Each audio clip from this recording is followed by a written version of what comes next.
Hello friends, welcome to WBSSC group C 50 English mock test series, যেখানে প্রতিটি প্রশ্ন WBSSC latest syllabus প্যাটার্নকে লক্ষ্য রেখে তৈরি। শুরু করা যাক আজকের মক টেস্ট। আজকের মক টেস্টের প্রথম প্রশ্ন এরর কারেকশন দিয়ে শুরু হচ্ছে। বলেছে, are you use to get up early? তুমি কি সকালে ঘুম থেকে উঠো তাড়াতাড়ি?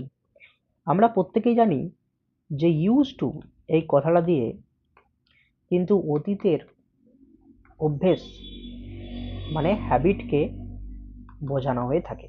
আর যেটা আমাদের অভ্যাস সেটা কিন্তু প্রেজেন্ট ইনডেফিনাইট টেন্সে হয়ে থাকে।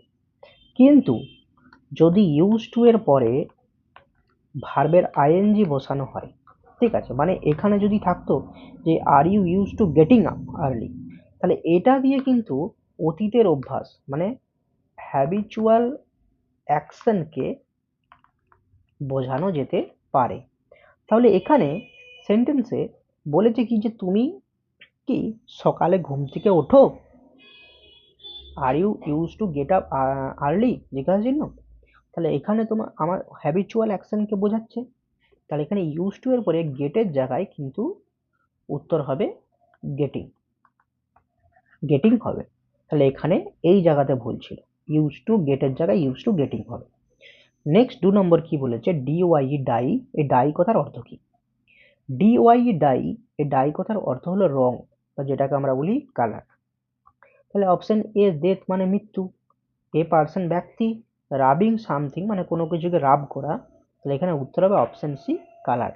ঠিক আছে, নেক্সট প্রশ্ন কি বলেছে, একটা ভয়েস চেঞ্জ আর 4 নম্বরে আছে ন্যারেশন চেঞ্জ। তাহলে উই এক্সপেক্ট গুড নিউজ, এখানে উই হচ্ছে সাবজেক্ট, এক্সপেক্ট হচ্ছে ভার্ব এবং গুড নিউজ হচ্ছে অবজেক্ট। আর ভয়েস চেঞ্জের ক্ষেত্রে প্রথমে তোমার অবজেক্ট চলে আসে। তাহলে গুড নিউজ। এবারে দেখো, এই নিউজ দেখতে প্লুরাল হতে পারে, বাট নিউজ মানে সংবাদ, সেটা কিন্তু সিঙ্গুলার। তাই সিঙ্গুলারের সঙ্গে কিন্তু সিঙ্গুলার ভার্ব বসবে। যেহেতু এটা প্রেজেন্ট ইনডেফিনিট টেন্সে আছে, ভয়েস চেঞ্জে কিন্তু টেন্সের পরিবর্তন হয় না। তাহলে গুড নিউজ ইজ। এবারে যে ভার্ব আছে এক্সপেক্ট, এই এক্সপেক্টেড পাস্ট পারফেক্ট ফর্ম হবে expected. Good news is expected by, we এর অবজেক্ট ফর্ম হবে আস। তাহলে এখানে উত্তর হচ্ছে option A. Next narration change. Narration চেঞ্জে কিন্তু টেন্সের পরিবর্তন হয়, মানে সেড দিয়ে যখন শুরু হয় তখন কোটেশনে যা থাকবে, এখানে যেহেতু রয়েছে আই উইল ডু ইট মানে ফিউচার ইনডিফিনাইট টেন্সে, এটা কিন্তু তোমার হচ্ছে উইলের জায়গায় কিন্তু উড হয়ে যাবে। ঠিক আছে, তাহলে এখানে উত্তর হবে কি, যে রাহুল সেড দ্যাট। তাহলে আই উইল ডু ইট মানে আমি এটা করব না এখন বা কখনো, তাহলে আমি বলবো যে সে করবে না, তাহলে হি উড ডু ইট। এবারে উড যেহেতু পাস্ট আছে, তারপরে ডুটা কিন্তু ডিড হবে না, তখন কিন্তু ডু হবে, পরপর দুটো পাস্ট টেন্স বসে না। ঠিক আছে, তাহলে হি উড ডু ইট। নামের জায়গায় হবে কি, নাও থাকলে দেন হয়ে যায়, অর নেভারটা নেভারে হয়ে গেল। তাহলে অপশন কোনটা মিলছে? এখানে প্রথম বলছে he Rahul said that he will do it, will হবে না, উইলের জায়গায় উড হবে, তাহলে অপশন এ ভুল। নেক্সট পরেরটা তো উইল দিয়ে দিচ্ছে, তাহলে অপশন বিও ভুল। ঠিক আছে, এখানে he would now or never, তাহলে নাও হবে না, নাওটা দেন হবে, তাহলে অপশন ডি ভুল। অপশন সিটা দেখো, Rahul said that he would do it then or never, তাই অপশন সি হবে এখানে সঠিক answer. Okay, next, more than one man was present there. যখন কোনো সেন্টেন্স মোর দ্যান ওয়ান দিয়ে শুরু হয় তখন কিন্তু সিঙ্গুলার বোঝায়, এটা কিন্তু প্লুরাল নয়।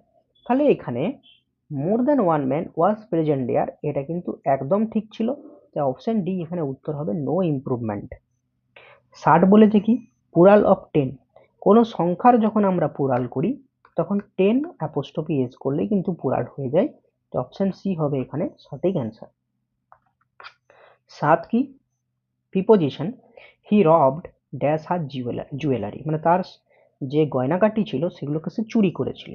এই রবডের পরে ফিক্সড প্রিপোজিশন কিন্তু অফ বসে থাকে, এখানে অপশন বি হবে সঠিক অ্যান্সার। আচ্ছা, ফেট মানে ভাগ্য স্মাইল দ্যাশ হিম, তার উপরে হেসেছিল। এখানে প্রত্যেকেই স্মাইলের পরে অ্যাড করতে যাবে, বাট এটা ভুল, এখানে উত্তর হবে option B on. Okay, next দেখো 9 নম্বরে কি বলেছে, phrasal verb. They hided the scam মানে তারা যে স্ক্যাম বা ঘোটালাটা করেছিল সেটা লুকিয়ে দিয়েছিল। তাহলে এই হাইডেডের ফেজাল ভাব কোনটা হবে?